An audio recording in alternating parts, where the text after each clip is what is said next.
Salam damai sejahtera Bapak, Ibu, serta saudara-saudari semua.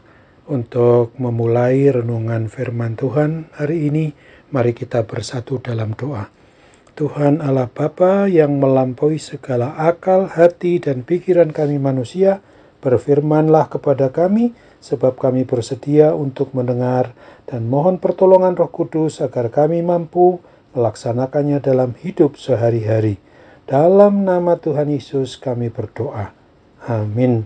Nas renungan firman Tuhan diambil dari Markus 1 ayat 35 yang berbunyi, "Pagi-pagi benar, waktu hari masih gelap, ia bangun dan pergi keluar. Ia pergi ke tempat yang sunyi dan berdoa di sana."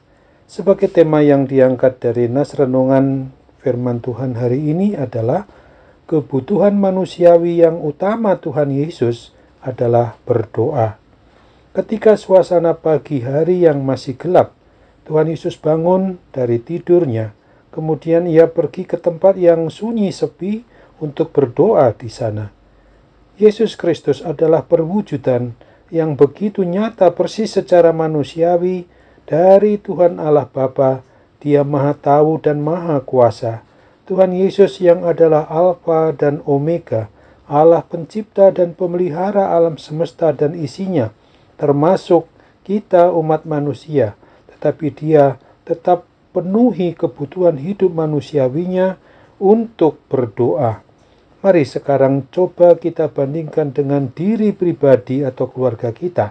Sebagai umat manusia adalah makhluk yang diciptakan, dipeliharakan, dan tidak pernah sedikit pun ditinggalkannya ini.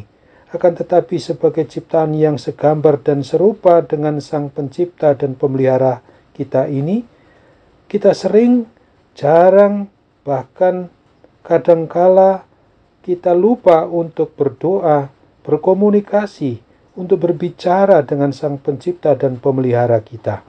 Ada banyak sekali dan bermacam-macam alasan. Oleh sebab ini, oleh sebab itu, alasan selalu ada saja. Kita pandai berdalih, mencari argumentasi, bahkan kadangkala kita cenderung untuk mengada-ada. Marilah kita perhatikan bagaimana kehidupan Tuhan Yesus yang manusiawi sifatnya itu. Sesungguhnya Dia tidak punya banyak waktu luang. Secara manusiawi Tuhan Yesus sangat sibuk sekali. Ia mengajar, melayani dengan menyembuhkan orang sakit, mengusir setan, dan ada banyak sekali tugas pekerjaan pelayanannya yang harus Dia lakukan setiap hari. Tidak ada waktu senggang buat dirinya. Akan tetapi di tengah kesibukannya itu, di dalam kitab Perjanjian Baru, ada banyak ayat yang mencatat bahwa Tuhan Yesus selalu terus tetap berdoa atau berkomunikasi dengan Allah Bapanya. Di dalam Injil Markus 6 ayat 46 diungkapkan bahwa setelah ia berpisah dari mereka, ia pergi ke bukit untuk berdoa. Penulis Injil Lukas 6 ayat 12 juga mencatat bahwa pada waktu itu pergilah Yesus ke bukit untuk berdoa dan semalam-malaman ia berdoa kepada Allah.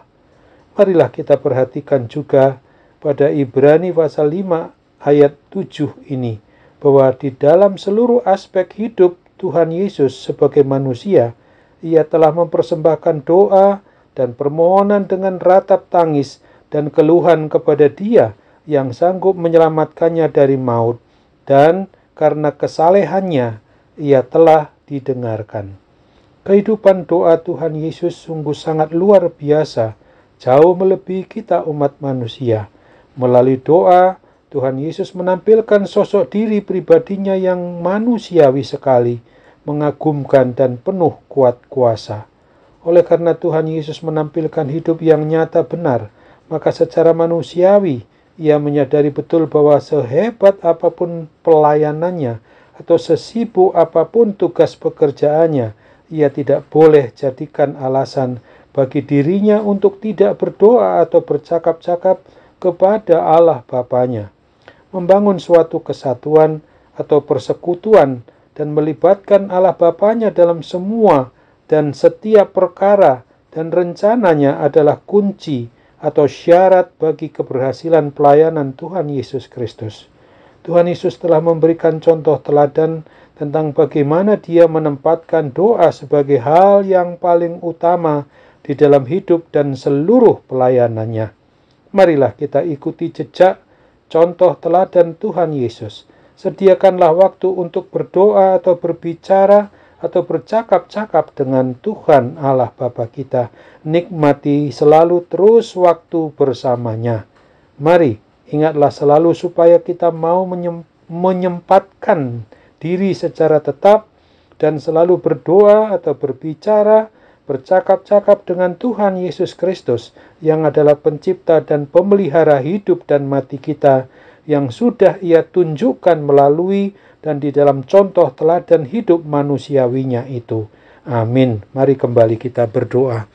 Tuhan Allah Bapa di surga, terima kasih untuk firman-Mu yang boleh mengingatkan kami kembali, supaya kami jangan melupakan hal yang paling utama sebagai kebutuhan hidup kami adalah berdoa, berbicara, bercakap-cakap senantiasa dengan Tuhan melalui hati, akal, pikiran, dan hidup kami. Dalam nama Tuhan Yesus kami ingat untuk berdoa bagi mereka yang dalam kondisi sakit penyakit yang sedang mereka tanggung, yang sangat menderitakan mereka.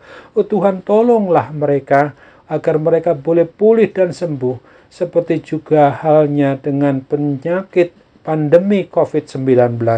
Biarlah melalui perawatan para medis, dokter maupun obat yang digunakan menjadi sarana-Mu untuk memungkinkan mereka boleh lepas dari kuasa sakit penyakit itu sendiri dan mereka sembuh karena pertolongan-Mu. Dalam nama Tuhan Yesus kami berdoa. Amin.